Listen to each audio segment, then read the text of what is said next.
मेरे क्लास 10 की Avengers assemble NCERT है एक बढ़िया वर्ड प्रॉब्लम लाया हूं, फटाफट आओ। देखो यहाँ पे जो चार्ज है ये दो चार्ज से बना हुआ है। एक तो फिक्स चार्ज जो कि डिस्टेंस पे डिपेंड नहीं करता, मान लो पर्सन 20 किलोमीटर ट्रैवल करे या 40 किलोमीटर ट्रैवल करे, फर्क नहीं पड़ता, उसको एक फिक्स चार्ज देना पड़ेगा और ये चेंज नहीं होता है डिस्टेंस के साथ, ठीक है। और एक है वेरिएबल चार्ज जो कि डिस्टेंस पे डिपेंड करता है, हर किलोमीटर जो आप कवर कर रहे हो या ट्रैवल कर रहे हो उस पर आपको कुछ ना कुछ पेमेंट देना पड़ेगा, ठीक है। चलो एक एग्जाम्पल से समझाता हूँ। मान लो फिक्स चार्ज है अपना 5 रुपया और चार्ज पर किलोमीटर, हर किलोमीटर में मेरे को 2 रुपया देना पड़ रहा है, ठीक है। अब मान लो एक पर्सन है जो 3 किलोमीटर ट्रैवल करता है, तो उसको पेमेंट कितना करना होगा। एक तो है फिक्स चार्ज जो कि 5 रुपया था, ये तो उसको देना ही पड़ेगा, प्लस एक वेरिएबल चार्ज देना पड़ेगा। अब हर एक किलोमीटर पे उसको 2 रुपया देना था, उसने ट्रैवल किया 3 किलोमीटर, तो 3 किलोमीटर पे कितना देना पड़ेगा, यहाँ इंटू 3, सो यहाँ पे भी इंटू 3, देखो 2 इंटू 3, सो टोटल पेमेंट उसको करना पड़ा 5 प्लस 2 इंटू 3, ठीक है। अब मान लो वही पर्सन 5 किलोमीटर ट्रैवल करता है, अब उसको कितना पेमेंट करना पड़ेगा। देखो एक तो फिक्स चार्ज देखो चेंज नहीं हुआ, अभी भी 5 ही है, ठीक है।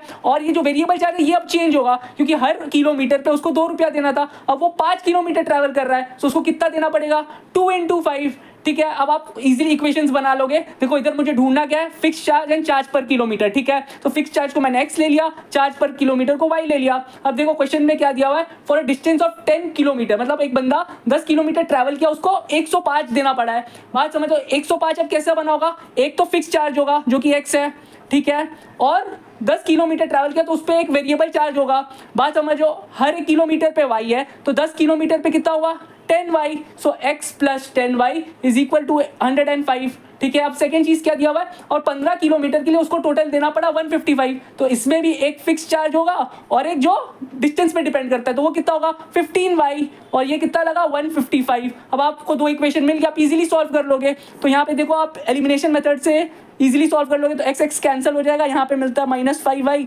Is equal to -50, which implies solve करोगे तो मिलेगा y इज इक्वल टू 10। तो ये जो चार्ज पर किलोमीटर है ये है 10। अब x निकालने के लिए कोई भी एक इक्वेशन में डाल दो, मान लो पहला इक्वेशन में डालता हूँ तो क्या मिलेगा, x plus 100 is equal to 105, which implies जो फिक्स चार्ज है वो हमारा 5 आ रहा है, सो हमको मिल गया। अब second part of the question क्या बोल रहा है कि कितना उसको पेमेंट करना पड़ेगा अगर वो डिस्टेंस ऑफ 25 किलोमीटर ट्रैवल कर रहा है। तो 25 किलोमीटर ट्रैवल कर रहा है तो उसको एक फिक्स चार्ज तो देना ही पड़ेगा जो कि क्या निकाले 5, तो 5 प्लस और एक जो वेरिएबल चार्ज है वो 25 किलोमीटर ट्रैवल कर रहा है, तो हर एक किलोमीटर पे उसको कितना देना पड़ रहा है 10, तो 25 into 10 which is equal to उसको 255 देना पड़ेगा। So this is our answer, ठीक है। देखो ये एक सिमिलर क्वेश्चन है, खुद से ट्राई करना है, कुछ भी दिक्कत हुआ तो कमेंट बॉक्स में डाल देना, ठीक है।